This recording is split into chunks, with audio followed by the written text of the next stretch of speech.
A new report from the Commerce Department shows the U.S. economy is growing quickly. In the first quarter of 2021, the country's total output of goods and services posted a 6.4% annual rate, higher than the 4.3% annual gain in the last quarter of 2020. And growth from April to June is expected to be even faster, potentially reaching 10% as travel, shopping, and dining all return.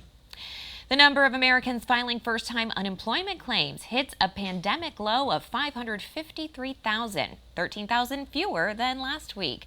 This continues the downward trend, but claims are still nearly double the typical weekly figure before the pandemic started. The Federal Reserve says that it will once again leave interest rates unchanged at near zero, despite signs that the U.S. economy is getting stronger. Right now, interest rates are in the range of 0 to 0.25%. That will remain the case until the Fed sees maximum employment and inflation of roughly 2% over the longer term. Cruise ships might be able to set sail in the U.S. this July. USA Today obtained a letter from the CDC addressed to the cruise industry. It says eliminating risk on cruises isn't possible, so the idea now is to mitigate it. The agency is also clarifying how cruise companies can meet requirements to sails. Today, the bodega returns to Bree Stevens Field in downtown Madison. The open-air market, filled with vendors and food trucks, is expected to be held 4 times this season, with the first date being today. It starts at 4 this afternoon and runs until 8 tonight. Pandemic safety precautions will be in place and capacity will be limited. You can head to breestevensfield.com for a closer look at the list of vendors.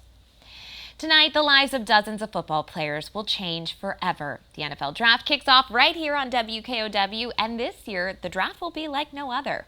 Morgan Norwood is in Cleveland with a preview of all the excitement. Tonight, the National Football League touching down in the land. The NFL Draft descending on downtown Cleveland, where hundreds of hopefuls will lean in, hoping to hear their names called. Fans just as anxious. And unlike last year's virtual ceremony, Brian Edwards, wide receiver, South Carolina. This year's draft is welcoming a limited number of fans and prospects in person. We all felt the lack of energy without the fans. So this year I think we're going to be able to have the energy of our fans and having them back, which they love. 50,000 people are being allowed in each day, with separate zones for vaccinated fans set up around the main stage. This compared to 2019 in Nashville, where 600,000 flooded the Music City.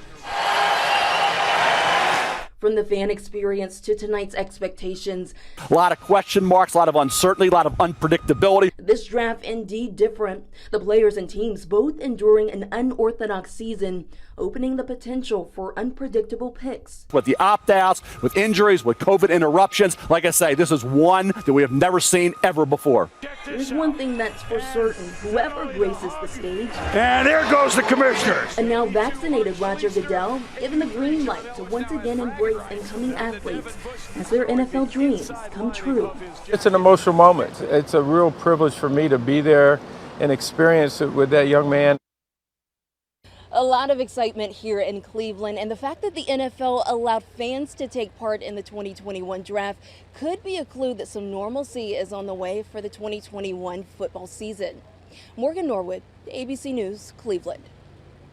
Morgan, thank you. And WKOW is your home for the NFL Draft. Coverage starts tonight at 7. Because of that, 27 News at 10 may go on a little late tonight. Keep it here with WKOW through the noon hour. TJ Holmes and Amy Robach have you covered on what you can expect on today's GMA 3.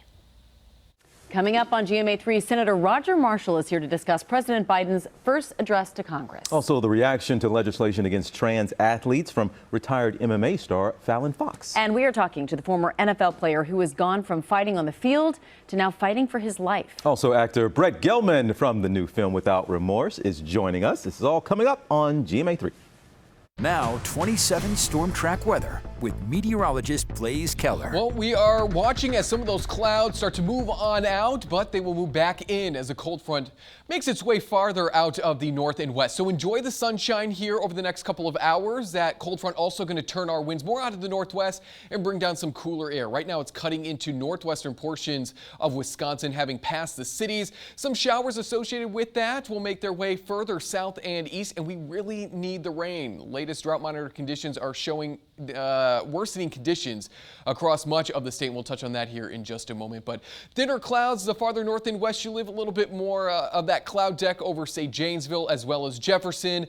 Those showers beginning to impact parts of La Crosse there along 90. We may squeeze out a shower or two. We are in the potential to see a thunderstorm as well, but really these conditions aren't super great for that. We're sitting in the mid to upper 60s around Lone Rock as well as Boscobel, a little bit cooler where we continue to see more of those thicker clouds. Watertown, Juneau, we're looking at you, 50 and 51 degrees, 55 in Janesville. Compared to the last 24 hours, though, despite those northwesterly winds, we're actually anywhere between 5 to 15 degrees warmer as we go into the afternoon. A wider look at the temperatures across the area where we see that sunshine. You can see where those temperatures are starting to quickly warm on up, but hey, we're not sitting in those 40s off towards the north. So that is some good news despite those northerly winds. And again, though we don't have that severe potential today, we do have the chance to maybe squeeze out a general thunderstorm. So maybe some very small hail, maybe some gusty times, but overall staying below that severe thunderstorm threshold. So latest drought conditions. Unfortunately, about 50% of Wisconsin is underneath the normally dry conditions. The greatest increase, though, going from less than 1% to nearly 25% of the state underneath moderate drought conditions. They're in the darker brown. And when we look at monthly totals, you can see where we just have not received that rain.